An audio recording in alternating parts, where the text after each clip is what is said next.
Cuties ఎలా ఉన్నారు అందరూ? సో నేను మిస్ అయ్యే కృష్ణమూర్తి. క్లాస్లో వండుకొని చదువుతూ బోర్ అవుతుంటే నా ఫ్రెండ్ ఏమో పాటలు పాడాడు, చాలా బాగా పాడాడు. మీరు కూడా వినేసి ఎలాగుందో చెప్పేయండి.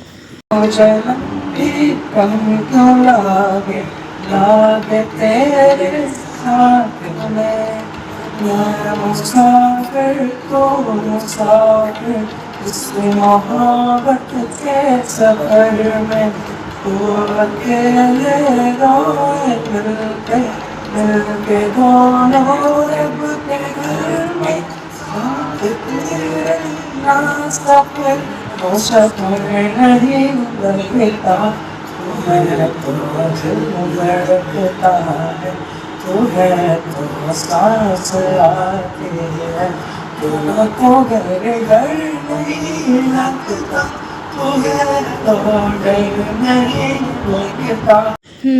సో అదనమాట సంగతి. సరే ఉంటాను, బాయ్, థ్యాంక్ యూ.